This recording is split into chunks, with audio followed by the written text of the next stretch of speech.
Wonogiri memiliki pasar hewan ular yang aktif setiap pasaran PON dalam Pedanggalan Jawa. Lokasinya di selatan subterminal Ngadirojo, sekitar 100 meter dari kantor kecamatan Ngadirojo. Jangan membayangkan pasar itu seperti pasar pada umumnya. Pasar ini tak memiliki kios atau los, bahkan tak ada papan nama. Pasar ini sekedar tempat pemburu dan pembeli ular bertransaksi. Pasar tanpa sekat ini terletak di sepetak lahan milik warga di dekat jembatan. Di lokasi itulah para penjual dan pembeli ular berkumpul. Para penjual dan pembeli datang ke lokasi pada pagi hari. Darmolam 60 tahun salah satunya.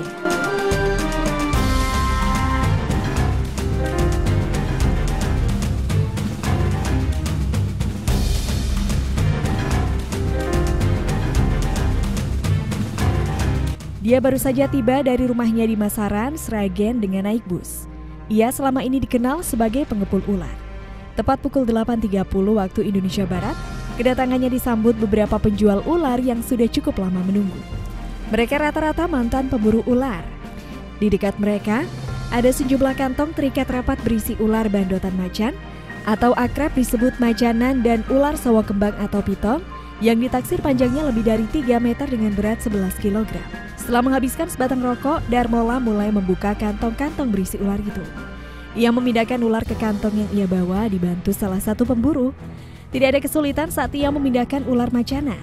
Sebaliknya, saat memeriksa ular sawo kembang, ia harus mengikat dulu mulut ular itu kuat-kuat.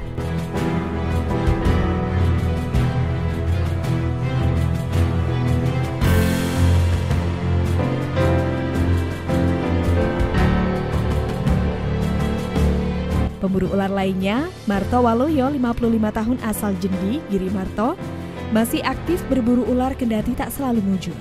Ia bisa pulang dengan membawa 5 ekor ular tangkapan, tapi kadang ia pulang dengan tangan hampa.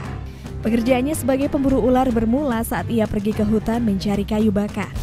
Tiba-tiba seekor ular macanan berukuran 1 lengan orang dewasa melewatinya. Antara girang dan gemetar, ia bingung bagaimana menangkap ular itu. Ia nekat mengejar ular itu hingga ke lubangnya. Perjuangan yang cukup berat hingga akhirnya ia bisa menaklukkan ular itu hidup-hidup.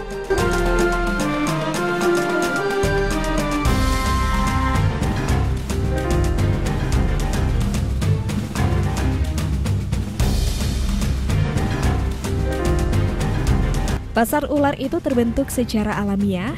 Awalnya Darmola melihat banyak ular yang ditangkap saat petani bekerja di sawah.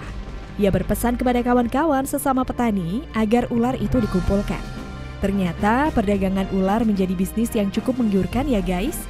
Namun tidak semua orang bisa menjalankan usaha ini karena berisiko tinggi. Tidak semua ular berbahaya, tapi ular yang tidak berbisa pun juga bisa mematikan. Jadi tetap waspada dan jangan nekat ya guys.